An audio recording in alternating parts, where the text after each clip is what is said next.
네, 안녕하십니까. 안녕하십니까.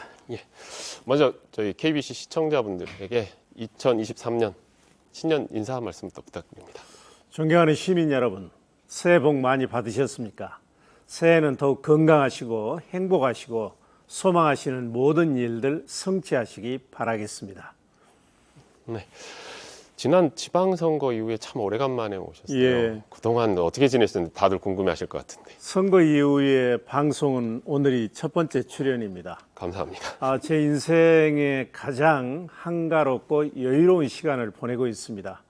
가족들과 함께 여행도 하고 또 손주 보는 재미도 보통이 아닙니다. 그러면서 충전도 하고 앞으로 어떻게 살아야 아름답게 살지, 가치 있는 삶을 살 것인지 고민도 많이 하고 있습니다. 지난해 저희 정부의 예산안 보시면서 참 생각 많이 하셨을 텐데 예. 지금 말도 많고 탈도 많았습니다. 윤석열 정부의 첫 예산안 어떻게 평가하십니까? 첫 예산안을 보면 절차 면에서도 그렇고 내용 면에서도 문제가 많이 있었습니다. 우선 절차 면에서 보면 헌법상 예산안은 12월 2일까지 통과되도록 돼 있는데 무려 22일이나 지난 12월 23일 날 통과가 됐고 또 정기국회가 12월 9일 날 이제 끝났지 않습니까? 정기국회가 끝나고 나서 예산안이 통과된 것은 2014년 국회 선진화법 통과된 이후 처음이었습니다. 그러면 왜 이렇게 늦었냐? 저는 정부 여당의 정치적 리더십 부족 그리고 더불어민주당의 전략 부재라고 생각을 합니다. 이렇게 양쪽에 책임은 있지만 그래도 거대 여당을 설득하고 기한 내에 처리하려고 하는 정부 여당의 노력이 부족했고 수수방관했기 때문에 정부 여당의 책임이 많다고 보고요. 내용 면에서도 보면 통상 이제 새 정부가 들어서면 먼저 5년 동안의 세제 개편 방향 그리고 정부 재정 운영 방향이라고 하는 큰 그림을 발표하고 그 큰 틀 속에서 이제 예산안을 편성하는 거거든요. 근데 이번에는 물론 시간이 없었다고는 하지만 그런 큰 그림의 청사진 제시 없이 단편적으로 편성해서 제시하다 보니까 국민적 공감대가 형성이 못됐다고 보고요. 특히 이 세법을 보면은 프로 고소득자, 고액재산가, 대기업에 대한 감세 위주로 편성되다 보니까 이제 부자 감세 프레임에서 벗어날 수가 없었고 마지막까지 법인세율 개편 문제가 걸림돌로 작용을 했습니다. 그리고 세출 예산도 보면 이제 대통령실 운영에 따른 예산, 또 행정안전부의 경찰국 신설에 따른 예산, 그리고 이제 민주당이 요구했던 공공임대주택이랄지 지역화폐 예산 이게 쟁점이었습니다. 이게 이제 심도 있는 논의를 통해서 합의에 이르렀어야 되는데 비판 여론이 거세지니까 하루 앞두고 마지막 날 협상하는 식으로 이게 타결이 되다 보니까 미래 비전이나 철학이 없는 예산안이 돼버렸다. 이런 점이 매우 아쉽죠.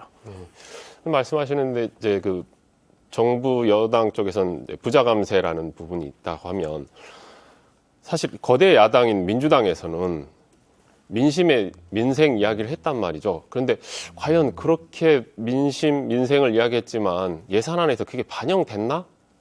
의아한 점이 많습니다. 물론 일부 이제 반영도 됐지만 아쉬운 부분이 많죠. 지금 민주당의 가장 큰 문제점은 제가 볼 때는 투쟁력은 강한데 유능함이 없습니다. 지금 169석이라 하면 국회를 좌지우지할 수 있는 거대 야당이거든요. 그렇다면 저 같으면 예를 들면 최고의 전문가들로 조세재정특별위원회를 만들어서 국민들이 공감할 수 있는 정부안보다도 훨씬 뛰어난 수준의 세제 개편안과 예산안을 만들어서 제시해서 그걸 가지고 정부 여당과 협상했더라면 유능함도 알릴 수 있고 수권 정당으로서 면모도 보일 수가 있었습니다. 그런데 정부 안에만 매달려 가지고 마치 발목 잡는 식으로 늦어진 게 더불어민주당 때문에 늦어진 것처럼 이렇게 된 것은 전략 부재이고 이런 면에서는 참으로 아쉽죠. 그러면 이제 더불어민주당의 그런 조언을 해주셨다면 윤석열 정부 여당에는 어떻게 평가하고 어떤 조언이 좀 필요할까요? 제가 이제 1973년에 행정고시를 합격해서 74년부터 거의 50년 가까이 그 공직 생활을 하다 보니까 이번 윤석열 대통령이 11번째 이제 대통령입니다. 그러니까 이제 공직에서 산전수전 다 겪다 보니까 이 정권은 앞으로 어떻게 되겠다 이게 예견이 좀 됩니다. 근데 윤석열 정부 8개월밖에 되지 않았습니다만 저는 이렇게 가면 성공한 정부 될 수 없고 자칫 또 하나의 불행한 대통령이 탄생될 수 있다. 다행인 것은 지금 임기 초반이기 때문에 대통령이 국정 운영과 철학 기조를 바꾼다면 성공한 대통령도 될 수는 있습니다. 그런 면에서 저는 두 가지를 제안을 하고 싶어요. 우선은 통합의 정치를 펼쳐야 된다.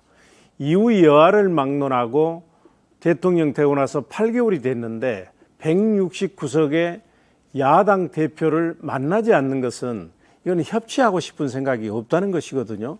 근데 현실적으로 야당의 협조를 구하지 않고서는 이제 법률에 의해서 모든 것이 좌우되기 때문에 매우 어렵습니다. 그런 면에서 대통령이 온 국민을 아우르는 통큰 협치의 정치 그리고 온 지역을 아우르는 국가 균형 발전을 통해서 성공하는 대통령이 됐으면 좋겠다는 것이고요. 두 번째는 인사혁신입니다. 인사가 만사지 않습니까? 그렇기 때문에 지금은 우리가 IMF 예안위기를 극복할 때도 김대중 대통령께서 보시면 위기이기 때문에 과거 정권의 전문가들을 많이 등용을 했습니다. 지금은 전시이기 때문에 프로들이 필요하지 자기 진영 사람들, 자기와 가까운 사람들 이렇게 해가지고는 위기를 극복할 수가 없습니다. 그리고 측근을 통해서 전국을 운영하겠다 하는 것은 이건 매우 위험한 발상입니다. 불행한 대통령으로 가는 길입니다. 그래서 선거 때 공이 있는 사람들은 상을 주고 자리는 능력 있는 사람들한테 주어가지고 현재 복합 위기를 극복해 가야 할 것입니다. 이제 참 좋은 해법을 말씀해 주셨는데 이 안타까운 일이 이제 뭐 국회에서만 있었던 것이 아니라 저희 광주에서도 집행부하고 시의회가 예산안 때문에 참 갈등만 빚고 삭감된 채로 끝나고 말거든요. 이거 어떻게 보셨습니까? 근데 이게 매우 이례적이고 안타까운 일입니다. 왜 그러냐면 대통령은 국민의 힘이고 이제 국회는 더불어민주당이 장악을 하고 있기 때문에 당이 다르다 보니까 이해관계가 달라서 갈등과 분열이 나올 수 있는데 우리 광주시는 시장도 그렇고 시의회도 그렇고 더불어민주당이 다 좌지우지하고 있지 않습니까? 그래서 이거는 그 당이 다른 데서 오는 갈등이라기보다는 상대방을 시정 운영의 파트너 내지는 협치의 대상자라고 하는 인식 부족에서 온 겁니다. 그러니까 우리가 잘 아는 것처럼 모든 권력은 견제받지 않으면 부패하고 남용됩니다. 시의회도 마찬가지로 국회와 마찬가지로 광주시를 견제하기 위해서 존재하는 겁니다. 거기에 이제 세 가지 견제 수단이 있거든요. 제일 큰 게 이제 시 예산 심의 확정권, 두 번째는 감사권, 세 번째는 조례재정권입니다. 그러니까 시의회는 당연히 시에서 제출된 예산안을 심의하면서 시가 만능일 수는 없지 않습니까? 본인들이 의정활동하면서 지역 주민들한테 들었던 부족한 부분은 채우고 또 보면은 잘못된 것은 깎고 이렇게 삭감하고 증액할 수 있는 것이거든요. 그렇기 때문에 시 입장에서는 시의회의 이런 권한을 존중해 줘야 되고 그렇다고 해서 시가 너무 또 무소로 이렇게 난리 보면 시가 뭔가 해보려고 하는데 발목 잡기 식으로 가면 안 되겠죠. 그 과정에서 이견이 있다면 서로 타협하고 협의해서 해결할 문제지 이렇게 평행선을 달리는 것은 광주 발전을 위해서도 시민의 행복을 위해서도 바람직하지 않다 이렇게 생각을 합니다. 근데 전임 시장님이셨을 때 이야기했던 초광역 경제권 이야기 있습니다. 이게 근데 갈수록 이 필요성은 커지는 것 같아요. 그렇습니다. 저는 광주 전남이 수도권의 블랙홀을 막고 낙후된 경제를 발전시키고 그리고 인구 소멸 문제를 해소하기 위해서 가장 중요한 것 두 가지를 꼽으라면 광주 전남 통합 그리고 두 번째는 지역 정치권의 대변혁 이 두 가지를 들고 싶습니다. 왜 그러냐면 현재와 같이 광주 전남이 광주는 146만 전남은 예를 들면 180만 이렇게 따로따로 가서는 경쟁력도 확보할 수 없고 또 거기서 오는 비능률이 많습니다. 그래서 광주 전남이 통합해서 자생과 자립경제가 가능한 지역 국가, 리전 스테이트 개념의 초광역화가 돼야 된다고 저는 생각을 하고요. 그리해야 우리 아이들이 강규 전남을 떠나지 않고서도 좋은 일터, 좋은 삶터에서 꿈을 펼칠 수가 있고 세계를 최고를 미래를 지향할 수가 있습니다. 잘 아시는 것처럼 강규 전남은 천년을 함께 해온 공동 운명체고 우리는 공동 생활권입니다. 그렇기 때문에 강규 전남이 하나가 되면 지역민들의 정서감도 일체감도 올라가고 또 중복 투자랄지 각자 도생하는 그런 불필요한 경쟁도 없어지게 됩니다. 특히 잘 아시는 것처럼 전남은 농수 축산물의 생산지고 또 항만가 2천여 개에 달하는 천혜의 섬이 있습니다. 그 대신에 강규는 의료, 교육, 문화, 서비스, 도시 인프라가 잘 갖춰져 있습니다. 그렇기 때문에 이 두 자치단체가 합해지면 시너지 효과가 크게 발생하고 효과도 막대할 것입니다. 그리고 지금 이런 초광역화 추세는 세계적인 추세고 이게 시대 정신입니다. 그렇기 때문에 다소 불편함이 있다 하더라도 저는 이것은 강규 전남의 대도약을 위한 지역 100년 대계 사업이기 때문에 지역 지도자들이 이 사명감과 소명의식을 가지고 반드시 추진해야 된다.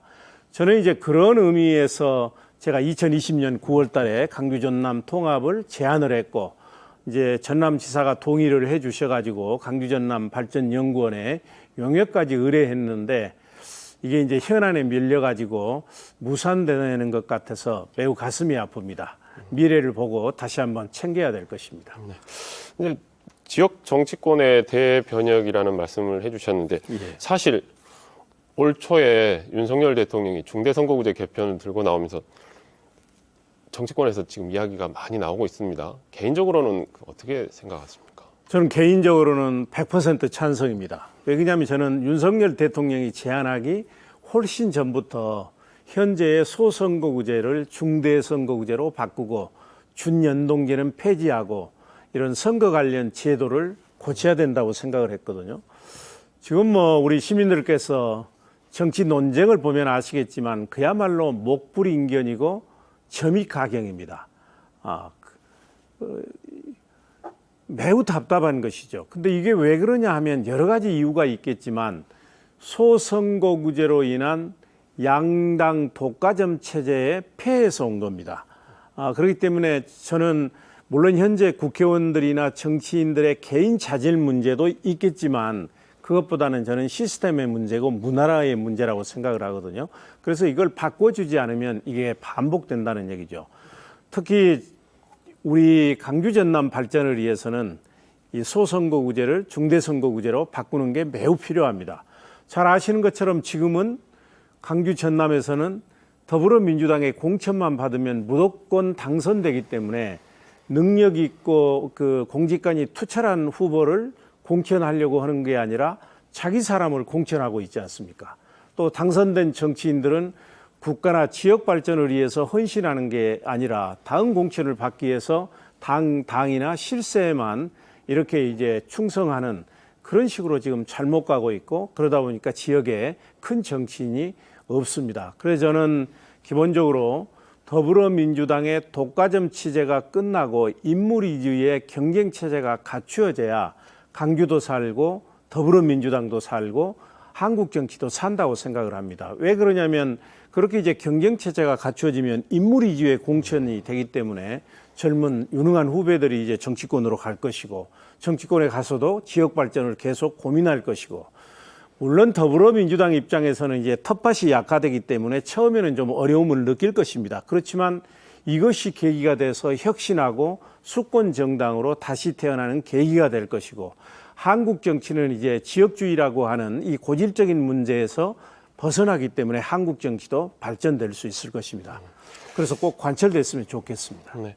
이렇게 선거구제 개편 논의를 하기는 있습니다만 이제 내년 4월이잖아요. 예. 근데 벌써부터 이 총선 열기는 엄청 뜨겁습니다. 그렇죠. 예.